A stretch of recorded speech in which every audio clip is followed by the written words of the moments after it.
All right, so today we're going to be looking into something kind of crazy. The FBI and CISA are actually telling people, well, they're advising people, to maybe not text between iPhones and Androids. Yeah. It's pretty wild. Yeah, it sounds like something straight out of a spy movie, Right. if you think. And we're going to be going over this based on a Forbes article Yeah. about this Chinese hacking group called Salt Typhoon. Mm. So this is going to be like your cybersecurity cheat sheet, why it's happening, what the risks are, and what you can do to protect yourself. Yeah, what I think is so interesting about this is that, like, it's not some new tech issue or anything like that. This vulnerability has been around, Right. in our everyday texting. So let's break this down. Like, what's the actual problem that makes this cross-platform texting so risky? Well, at the heart of it, it's about, like, how iPhones and Androids handle encryption when they're talking to each other. So within their own ecosystems, like iMessage for Apple, Google Messages for Android, everything is really locked down tight with end-to-end encryption.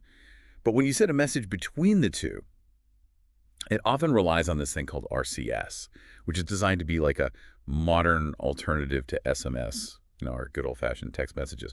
But the problem is RCS doesn't have that same level of encryption. So it's kind of like sending a sealed letter versus a postcard. Right, exactly. So end-to-end encryption's like that sealed envelope, only the recipient can see what's inside. But with RCS, it's like sending a postcard out in the open. Right. Anyone can peek at it. Yeah. And that's where things get risky.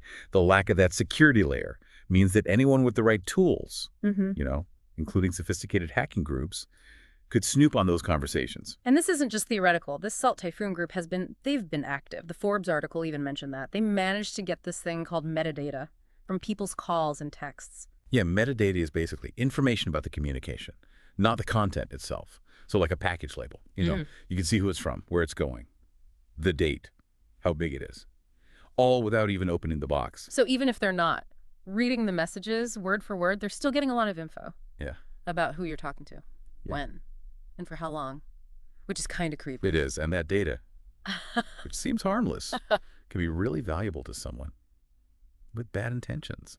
You can imagine a hacker building a map of your social network just by looking at who you call and text. And they can use that to target you with phishing scams or figure out who has sensitive info, even try to manipulate relationships. Okay, so now this is sounding less like a tech issue and more like a personal security issue. And the article even mentioned that Salt Typhoon was able to actually get full message content from people in government and politics. So they're definitely doing targeted attacks. But, for our listeners out there, should everyday people be worried about this? Like if you're not a politician or a CEO or something? Yeah, I think it's easy to think, oh, I'm not important enough to be targeted or something like that. But the truth is, all of our data is valuable. Yeah.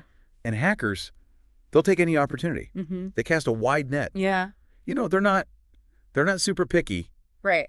They just kind of... They're opportunistic. Yeah. So this Salt Typhoon thing, it's a good reminder that anybody can be a target. It's not just about nation-state espionage. Yes. Or protecting corporate secrets. It's about protecting your own information and privacy. Right. And it's not like we have to just sit here and take it. Like, what can people actually do to protect themselves? Well, the FBI and CISA, they recommend using encrypted messaging apps whenever you can. But there are so many. Like, what are some of the top ones? WhatsApp is a good one to start with. It's super popular. Works on iPhones and Androids. And it has end-to-end encryption for all messages. Oh, yeah, that's the one. Owned by Meta, right? Facebook's parent company. Yeah, that's the one. And then, if you're not into the whole Meta thing, there's also Signal. It's known for having really strong encryption. Yeah. And it's really focused on privacy, though it does have way fewer users than WhatsApp. Oh, harder to get your friends and family to switch over. Yeah, probably. But if privacy is your main concern, definitely worth checking out. Okay. Oh, here's a curveball. Even Facebook Messenger now has end-to-end encryption for messaging. Wow. So even Facebook's doing it now, it seems like. There are some good options out there, even if you're not super techie. But it does make you wonder, like, why doesn't RCS just get updated to include end-to-end encryption? It seems like the easiest solution. Yeah, it does seem like the next logical step. The article did mention the GSMA, which is the organization that sets the standards for mobile communication. They said that encryption is on the roadmap for RCS. But who knows when that will actually happen? Yeah, sometimes these things can take forever. Yeah. I mean, it really makes you think about all the different things that have to happen. Technology, industry standards, security, and people actually wanting it. through a whole ecosystem. And then you throw in government-backed hacking groups. And suddenly, something as simple as texting seems really complicated and kind of scary. Yeah, this incident with Salt Typhoon really shows this trend we've been seeing, that cybersecurity measures and hacking techniques are constantly battling, like an arms race. Yeah, a never-ending game of cat and mouse.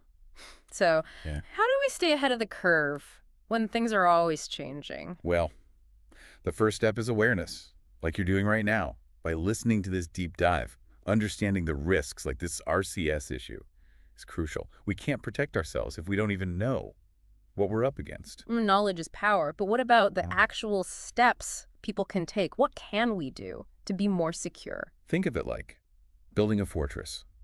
Around your digital life, start with the basics. Strong passwords, different for each account. Turn on two-factor authentication. And be careful about clicking links or opening attachments from people you don't know. Those are the foundation. And then using those encrypted messaging apps, that's like adding another layer to your fortress. Gotcha. It's not about living in fear. It's about being proactive and taking precautions. Just like we lock our doors and windows at night, we need to protect ourselves in the digital world, too. It's a good way to put it, you know, like a digital hygiene routine, just like we brush our teeth and wash our hands.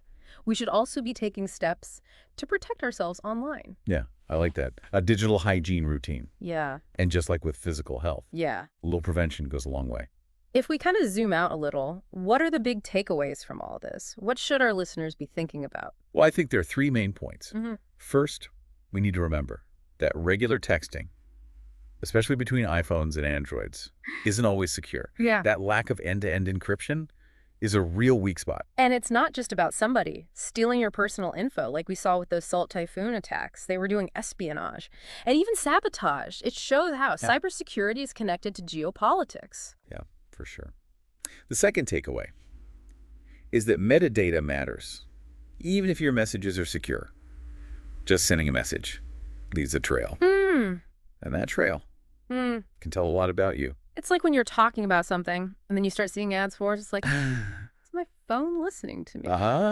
That's another deep dive we could do. Right. But yeah, it just shows how little bits of info can be used to build a profile of you. And the last takeaway is that cybersecurity is always changing. Technology is changing. Threats are changing. And we need to keep up.